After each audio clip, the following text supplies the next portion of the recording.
Welcome back. Indiana Sports Beat here, coming to you from the Golf Club Eagle Point Studios mobile unit in Indianapolis. Appropriately, Matt Taylor joins us, voice of the Colts. How are you, sir? I'm good, man. What's up? Hanging out, recovering from Guns N' Roses last night, looking out at a beautiful Indianapolis skyline. Looking at right now, I'm looking at the City Circle area, whatever you call that, the circle, the monument. Are you in the chair? Yes, sir. See, I know exactly where you are. And I know exactly where you are. Exactly. You are right, man. How are things going with you?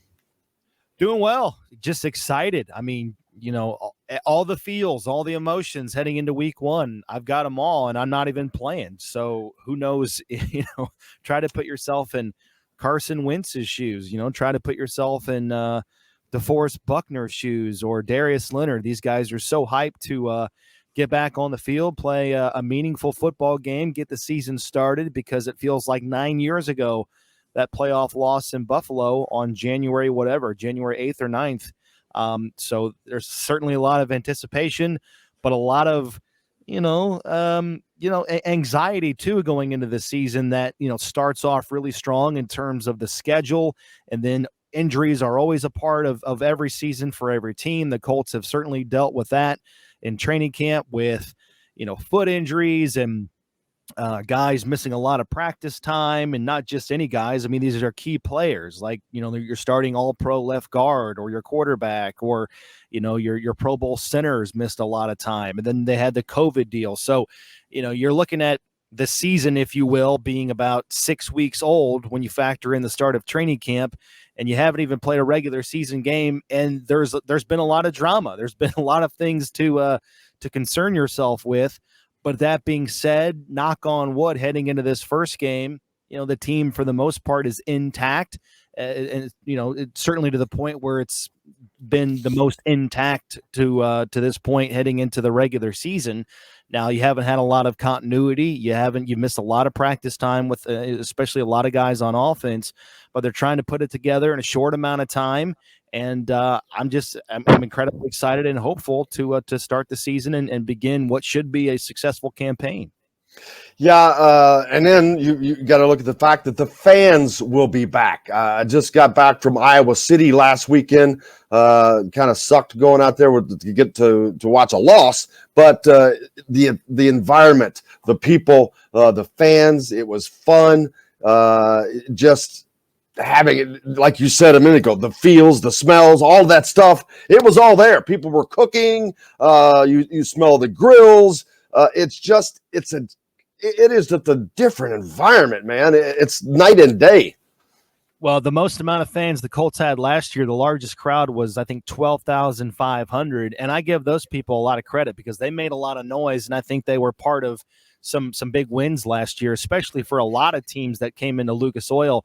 They were used to playing in front of nobody. I look at teams from the NFC North, like Green Bay and Detroit, all of those teams, they had no fans last year. So to have some fans there made a really big difference, but I can't imagine what it's going to be like, at least for me, to look out, I'm 7 stories up, to look at a full stadium, 65,000 people there. It's going to be the first sold out crowd at Lucas Oil Stadium since 2019 for any event. And I'm just so excited for it because the crowd makes such a difference in terms of the energy, the atmosphere. It makes the broadcast sound way different. You use that to your advantage as a broadcaster. You use that element to, display or convey the atmosphere of the game or the intensity of the moment. And so I'm just so excited for that to be back. And yeah, to have every seat filled, every section filled with fans making a difference. I know the players are excited. I know the coaches are excited. I think to some degree it's going to be like riding a bike, but also on the other hand, it's going to be very, very foreign. And I think something that will take a little bit getting used to again. And that's certainly a good thing compared to what we had to deal with last year. Yeah.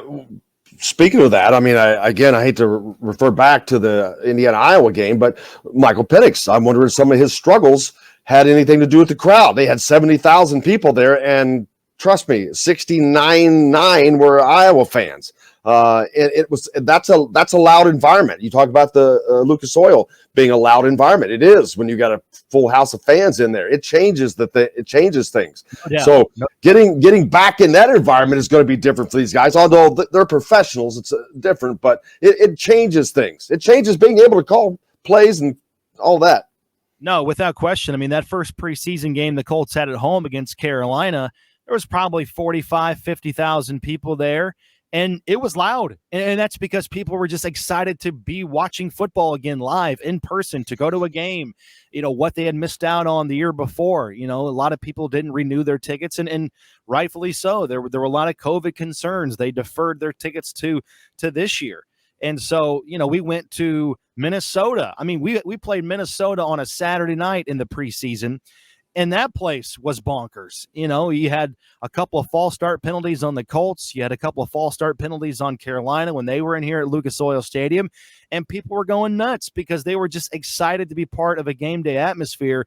So with that being said, I can't imagine how that's going to transfer on Sunday when it actually matters. And when you have a perennial playoff team in the house with the Seattle Seahawks and an all-time great like Russell Wilson playing quarterback and trying to rattle him and get in his head a little bit. And I talked with Nyheim Hines, Colts running back, earlier this week, and I asked him not necessarily about these first two games for the Colts because they're at home against Seattle and the Rams, but going on the road to play the Titans in week 3, which might be take might be out of it. It is indeed the biggest road game all season the Colts will play because it's a division game against the Titans, who you're competing, squarely head to head with to win the AFC South.